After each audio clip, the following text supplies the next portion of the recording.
Welcome to the Sales Influence Podcast, where we talk about finding the why in how people buy. I'm your host, Victor Antonio. Thank you for joining me. Thank you for lending me your ears. Today, I want to talk to you about how do you handle that question, what do you do? You ever have people ask you that? Hey, man, what do you do? And how do you answer that currently today? How do you do it? How do you answer the question, what do you do? Well, today I'm going to give you 3 awesome examples of how you can answer that question and at the same time, position your value. Ooh, that's the hat trick today.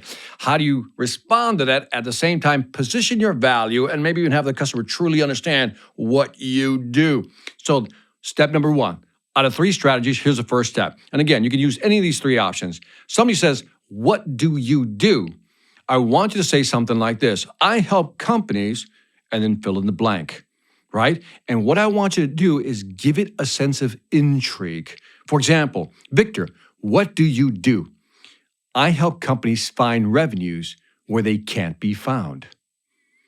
What does that mean? What does that mean, Victor? Oh, at that point, I have them leaning in, listening to me. Victor, what do you do? I help companies grow their revenues faster than they ever expected. Ooh, how do you do that?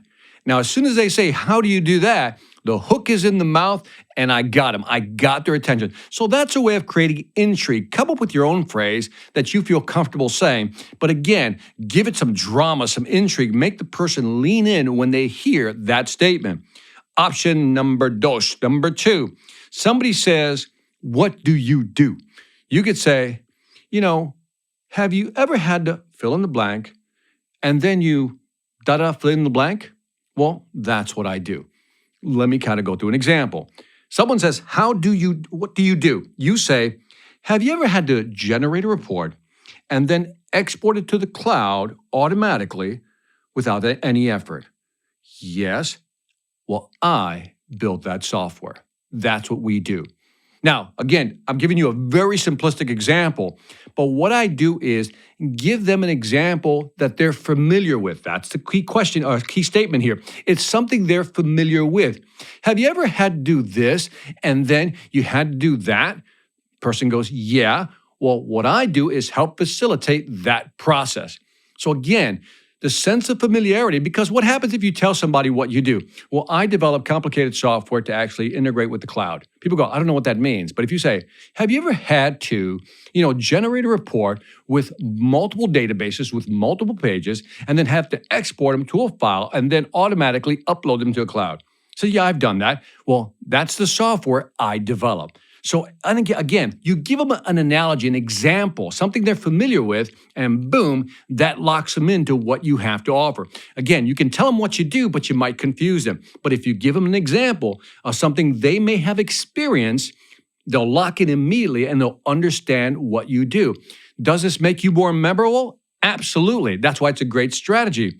Now, so far I've given you an intrigue strategy. Give them something that intrigues them, creates a little drama. What do? You give it to them. They go, well, how do you do that? Or you give them the familiarity angle, right? Have you ever had to do this and do that and that? Well, that's what we do. Oh, I get it. The third one is almost like a reverse question. When someone says to you, now this one's tricky, pay close attention. This one's tricky. What do? You don't tell them what you do. You say this.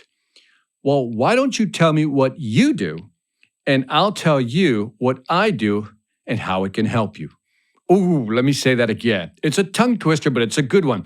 Somebody says, hey, Victor, what do you do? I'll say, well, why don't you first tell me what you do, and then I'll tell you how what I do can help you. And immediately you now reverse the conversation. Now the person has to tell you what they do. And once they tell you what they do, then now you can sell them on what you do. So for example, somebody says to me, Victor, I have a small company. We manufacture, A widgets, and we're into these markets and that market. So what do you do? Well, I help companies like you with salespeople actually get into those markets faster, shorten the sales cycle, qualify buyers, and increase the average order size. Well, how do you do that? Oh, hook them again. So again, 3 different strategies, very simple but very effective. The first one, what do?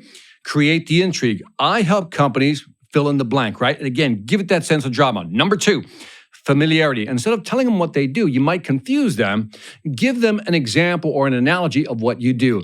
Have you ever had to do this, but then after this, you had to go ahead and do that? They'll say, yes. Well, I developed that product right there. They go, oh, I get it. And number 3 is the reverse. What do you do? Well, tell me what you do, and then I'll tell you how what I do can help you. And that creates a whole new conversation. Let the customer talk, and then you tell them how it fits with them. And then you're perfectly aligned with the client. 3 different strategies to help you sell more effectively when somebody says, what do you do? And that is it for the Sales Influence Podcast. Let me know which one of these strategies, 1, you like the best, or maybe 2 that you commonly use. Give me some feedback on iTunes, Stitcher, YouTube. You know where to find me. Just give me the feedback. Love to hear from you. Also, if you haven't done so already, check out the Sales Velocity Academy. If you want to learn how to sell more faster, go to salesvelocityacademy.com. Lastly, I want to thank you for listening. This is Victor Antonio, always reminding you, selling ain't hard when you know how. Take care.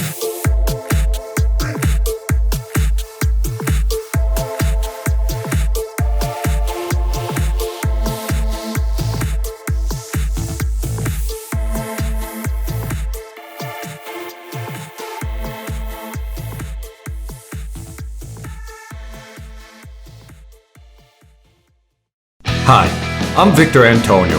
I'm an author, sales trainer, and keynote speaker. I'm often asked, what makes a great speaker? Is it someone who delivers real content that the audience can use? Is it someone who engages the audience so they're part of the learning experience? Or is it someone who can motivate an audience to push them beyond their comfort zone and discover new abilities? The answer is yes. But the most important thing to remember is that I'm not there to look good. I'm there to make my client look good. Simply put, it's never about me, and it's always about them.